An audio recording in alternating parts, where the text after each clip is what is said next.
Aumentaron los parpadeos y crecieron las pisadas y el ritmo disonante, alcanzando proporciones pavorosas.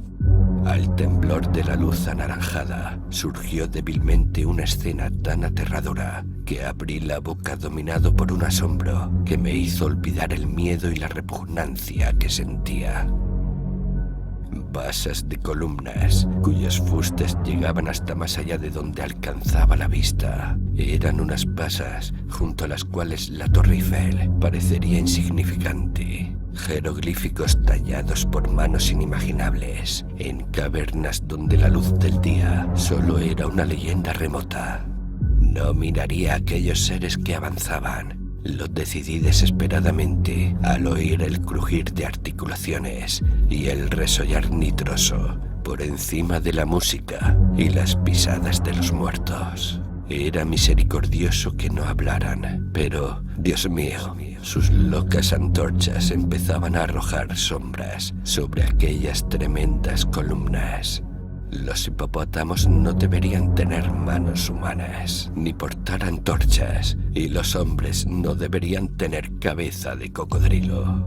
Traté de apartar la mirada, pero las sombras y los sonidos y el hedor lo invadían todo. Entonces recordé algo que solía hacer yo de pequeño, cuando tenía una pesadilla y estaba semiconsciente, y empecé a repetirme: es un sueño, es un sueño.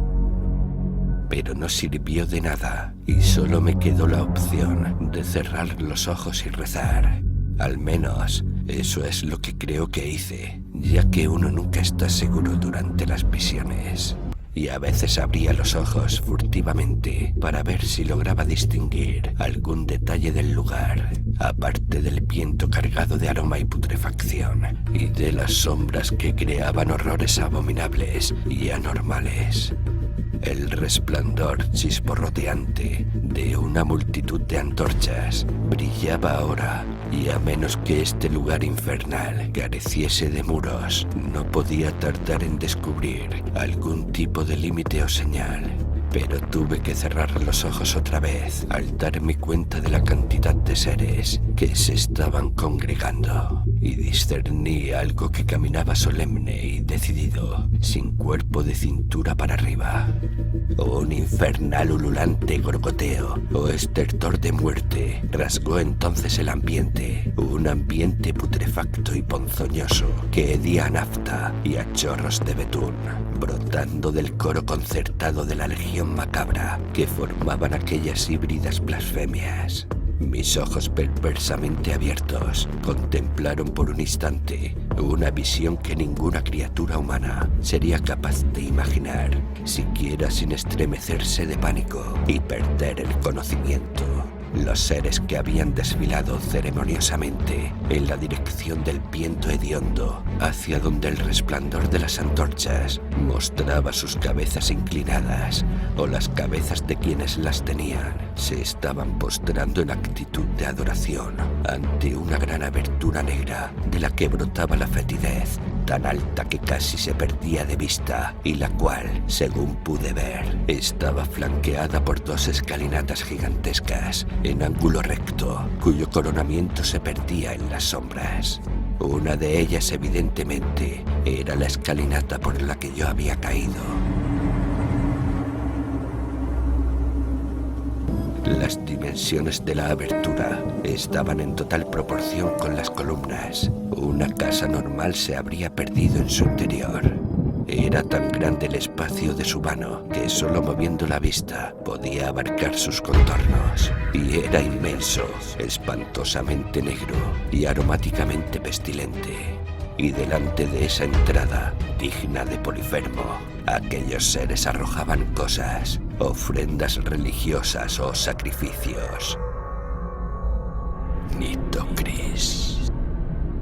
Kefren estaba a la cabeza de todos ellos, el sonriente rey Kefren o el guía Abdul Reis, coronado con su sente oro y entonando fórmulas interminables con la voz cavernosa de los muertos.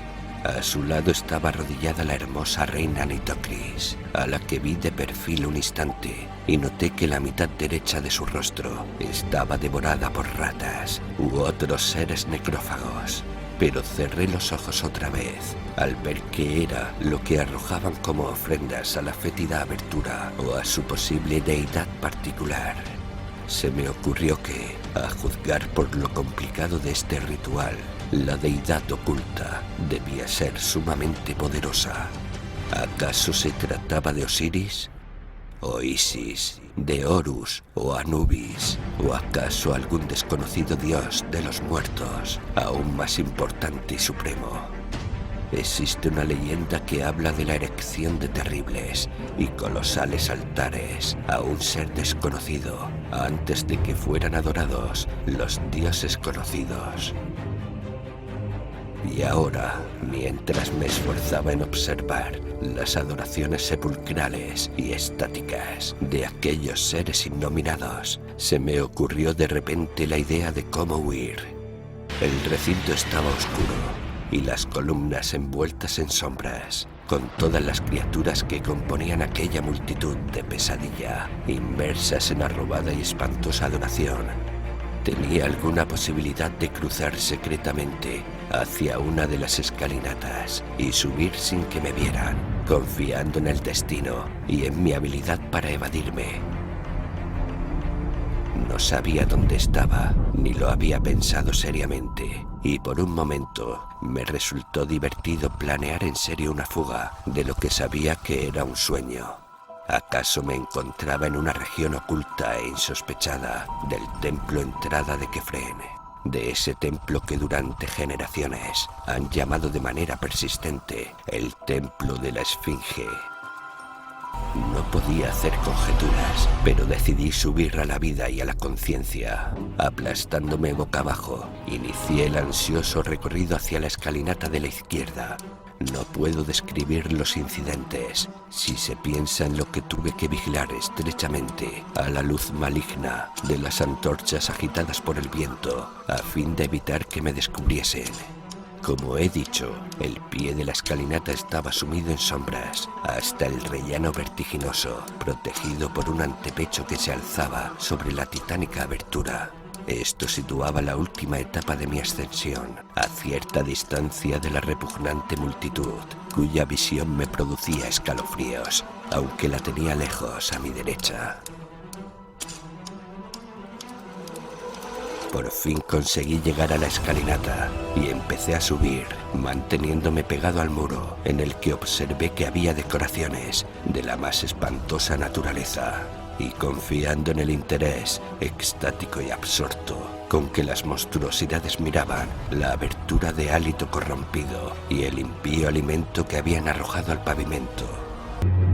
La escalinata era enorme y empinada, construida con enormes bloques de pórfido, como para unos pies de gigante, y la ascensión parecía prácticamente interminable. El miedo a que me descubrieran y el dolor que el renovado ejercicio había despertado en todas mis heridas se combinaron para hacer de esa ascensión un recuerdo de agónica memoria.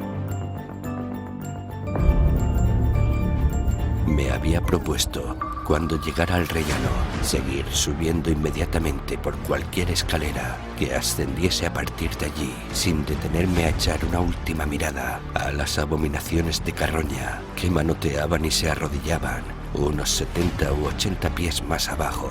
Sin embargo, cuando ya casi había alcanzado el final de la escalera, se elevó una súbita repetición de aquel atronador gorgoteo o estertor de cadáveres. Su cadencia de ceremonial me indicó que no había peligro alguno de que me descubrieran, así que me detuve y me asomé, cautamente, por encima del antepecho. Las monstruosidades saludaban en este instante a alguien que había salido de la nauseabunda abertura para apoderarse del horrible alimento ofrecido.